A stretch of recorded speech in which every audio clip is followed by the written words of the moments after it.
Hey everybody, welcome back to another episode of Big Questions, Small Steps. My name is Amanda and I'm so glad that you could join me today. Welcome back to part 2 of our history of Israel versus Palestine and helping understand that issue. In our previous video, we discussed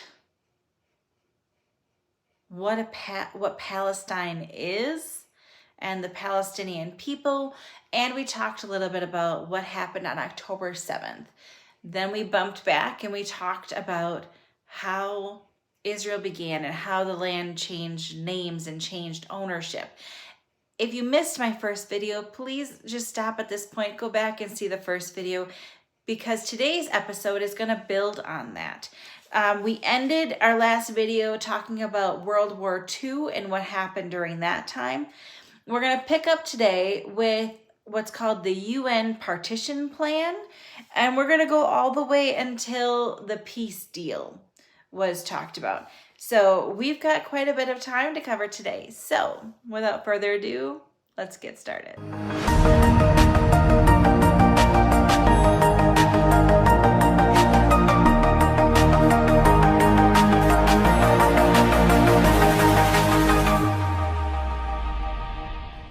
So after World War II, there was a lot of people who didn't know what to do, how to make appropriations, feel like show their remorse, show the Jewish people some safety, give them some guidance, some safety. Okay, so there was a group of countries known as the United Nations, or the UN, and they created something called the partition plan. Okay, so basically World War II happened. There was the Holocaust, where a lot of Jewish people were put into camps and killed, or worked until they died, or they were in hiding trying to survive. Okay, not a good time to be a Jewish person by any means during World War II. After the UN developed this partition plan, okay, basically what they said was a portion of Israel is going to be governed internationally. They said, everybody is fighting over these particular places within Israel because, like I said in my first video, there are portions in Israel that are very important to the Jewish community, to the Christian community, to the Islamic community, to the Buddhist community. And there are portions that they didn't want people fighting over anymore. So they said, you know what? It's okay. We're going to take ownership of it, and it's going to be ruled by international bodies, certain portions of it, okay? And then a portion of the land that remained, because remember in the Balfour Decree, there was a portion of the land for Israel, a portion of the land of, I did that wrong. The Balfour Decree was when they got a whole bunch more land, and then it was the British Mandate. A portion of the land was for Israel, a portion of the land was for the Arabs, and then, okay, you guys go have peace. World War II happened, not a good time. And then the UN comes and says, you know what?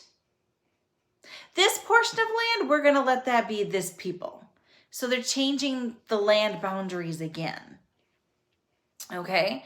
The British Mandate then ends, and Israel decides, you know what? This is nuts. We don't want to be governed by other people. We want to be our own state. We want to take care of ourselves. We're the only people who stand up for ourselves. We're going to be independent. And they draft a letter of independence. That's kind of what you have to do. In the United States of America, we were a part of England or Great Britain until we had our Declaration of Independence. And we had to declare our independence to become a separate state. Israel then does that. And that letter of declaration, or Declaration of Independence, is recognized by the UN. And the Palestine group of portion of the people, they didn't do it. They didn't do it. So Israel is recognized as an independent state or country by the United Nations. It's an independent country. Sometimes they'll refer to it as a state, but it's a country. Okay? Now, it is important to know that within Israel, there are Arab people. There are Palestinian people. Remember, Palestine from the first video is talking about a group of Arab people who have that Middle Eastern portion. They're from that region, like a Wisconsinite or a Minnesotan, okay? So there are people who are Arabs, who are Palestinian, who live in Israel. And they don't have any problems. It's 20% of the population in Israel, actually, is of Arab people or Palestinian people, whatever you want to call them. They live there just fine. It's that they have that appreciation and that respect that the Israeli people can be Jewish and they can live and they can be free, and it's fine. It's when you try to suppress them that it's not fine anymore. Now, because Israel sought its independence and the rest of Palestine area didn't, the other Arab countries that are around that area didn't like it. Of course not, right? Of course not. Why would you want someone that you've kind of been picking on, for lack of better terms, to stand up to you, to get the principal involved and be like, nope, you're not doing this anymore. I'm going to tell my mom and dad. No, why would you want that as the big brother or the countries that are surrounding it? Okay. They didn't like it. They decided they were going to try to take control back from Israel. So they did a lot of different attacks. All the different countries, some coordinated, some not coordinated, tried to take Israel back over because they wanted to knock them down. They wanted them to realize that they couldn't be an independent state. They needed big powers to help them, things like that. Okay? It didn't work. That's the story of the Jewish people that they laugh about. They said, you tried to kill us, didn't work. Let's have a party type thing. The Arab countries, got so angry at Israel's independence and their success and their ability to overcome all these attacks that they developed an organization called the Palestinian Liberation Organization, or the PLO. Okay, this is an offshoot of the Arab nations, kind of like a political party, but they're more radical. They're more on the terrorist side. They're extremists, okay? So the PLO is an extremist group. Palestinians or Arabs talks about the whole group. The PLO talks about a certain portion of them. That's the extremists, okay? This group has a goal of wiping Israel off the map. Now, if you watched my first video, where does that sound familiar? PLO, the Palestinian Liberation Organization, their goal is to wipe Israel off the map. Yeah, that's the exact same goal of Hamas. Hamas is a terrorist group, okay? The PLO is the ones that started from the river to the sea. Palestine will be free. Their goal is to wipe Israel off the map, okay? So Israel is now independent. Surrounding countries get nervous and they start attacking, trying to knock Israel down and help weaken them so that we can take their land back over. Doesn't work. Israel can stand on its own. And now this group, PLO, or the Palestinian Liberation Organization, gathers and says, I really hate them. They just need to go away. And by go away, I mean no more. They're pissing me off. They're doing these different things. They're making my life difficult. I need them gone. This radical group forms as the PLO. Okay, the PLO, because radical groups can get a lot of people to join them because they're radical, and sometimes people don't think clearly or people have intense emotions.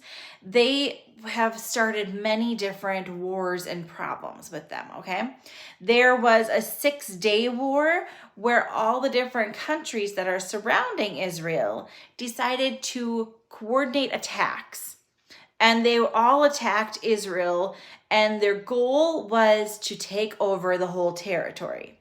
Israel, however, fought all the different sides at once and won. They pushed all of their surrounding countries back to their land, and actually they gained land in the 6-day war. So Israel grew to be a larger size because they conquered more territory.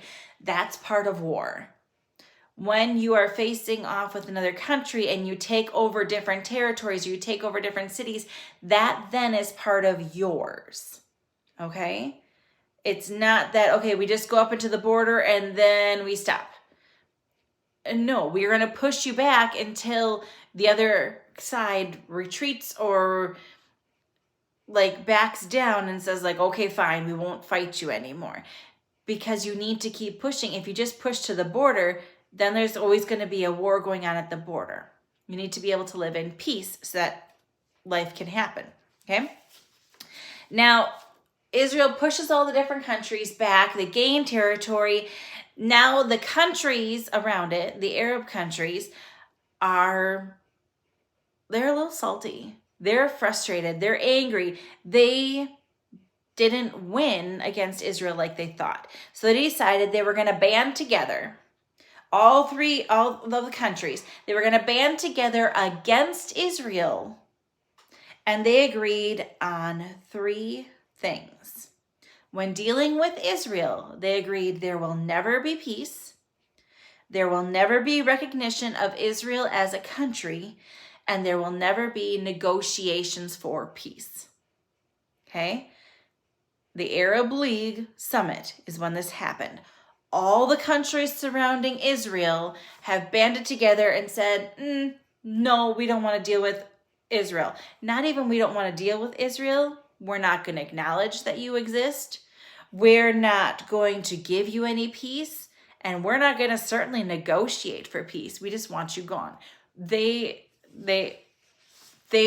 basically did the equivalent of a child in the sandbox who gets frustrated, and when he can't do what he wants to do, he picks up all of his stuff and leaves.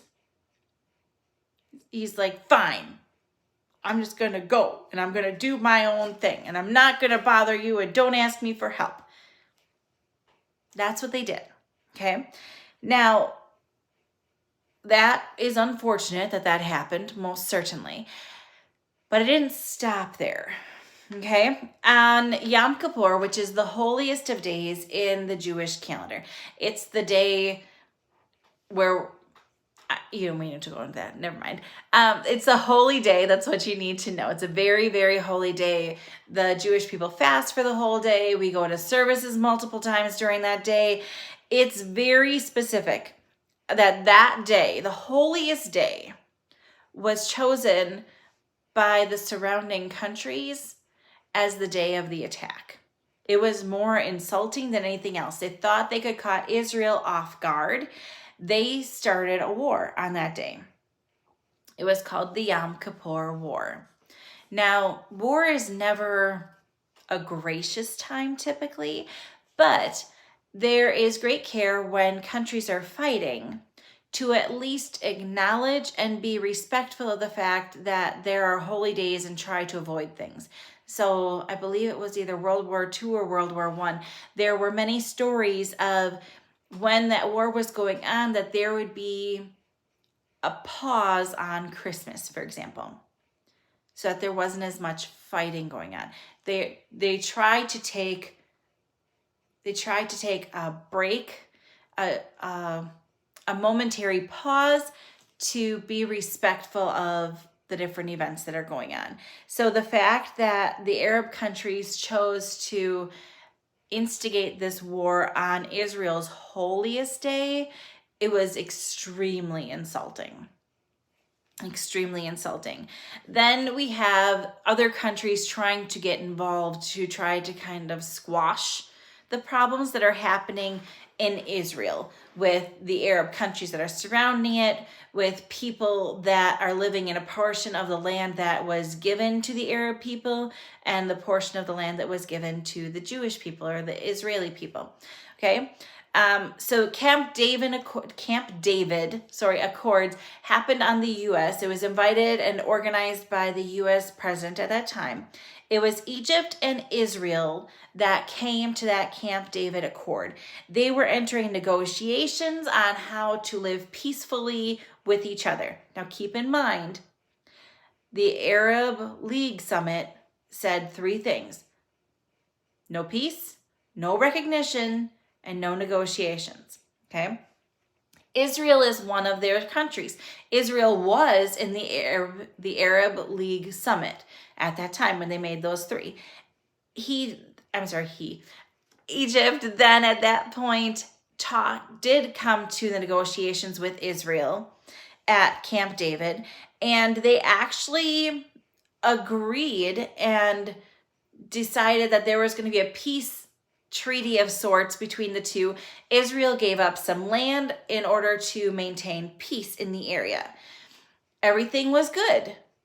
Egypt's representative then went home and was shortly thereafter assassinated. I wonder why. Because the countries in that area, they don't negotiate with Israel. They don't want to recognize Israel as a country, an independent country. And they certainly don't want peace. Egypt just did that. And so they were trying to send a message. They killed the Egyptian representative. Shortly after he returned to Egypt, they wanted to send a message. Now, ever since that time, Israel and Egypt have had a pretty good relationship. They're pretty supportive, but they aren't necessarily friends. I would say they're more like associates or colleagues. They live peacefully next to each other, but they don't really support each other like that. Okay? After that, it's called a war with Lebanon. Now, why Lebanon? Because Lebanon hasn't been talked about at all thus far. However, remember the PLO, the Palestinian Liberation Organization? That was a terrorist group that was formed, and it was formed kind of in that portion of the land that was given to the Arab people. That group was causing so many problems that the Arab countries decided they were going to move them. They moved them to Lebanon. Okay? And that's why the war with Lebanon happened, because the PLO was there. Israel was attacked by the PLO. Israel pushed back on the PLO. They regained land. Again, just as war happens, if you gain land, that's part of yours now. After the argument was finished, the UN, the United Nations, came in and said, "Oh, Israel, we're glad you squashed that. However, you need to give the land back." Okay. It's kind of like if your big sister steals your bike and you do something to stop it, and then your mom says, "Good job standing up, now give it back." They're basically getting rewarded for doing it in the first place. They don't lose their land. They don't have any consequences from that. Okay? So then they're called upon, and there's repeated attempts, to do a peace deal. A peace deal with Israel and the PLO. Okay? PLO is Palestinian Liberation Organization, again, in case you forgot. Israel wanted peace. They said, "We just want peace in the area, and we want a right to exist." That's it. Just give us peace in the area and give us a right to exist. The PLO, no. No, you can't have that. Israel offers the Gaza Strip, the Temple Mount, which is a very important location, and even a desert area, if they can have peace and a right to exist. Okay, we'll give you all this land. PLO says, no. The PLO then tries to take Israel by force. They failed. Israel pushes them back. And PLO, because the leaders were no longer in charge, now morphed into Hamas. Hamas had different leaders, but still the same goal. They still want to eradicate the Jewish people, Israel as a state. So we had the PLO, now we have this group called Hamas. Okay, what's next? I'm glad you asked. Stay tuned for part 3.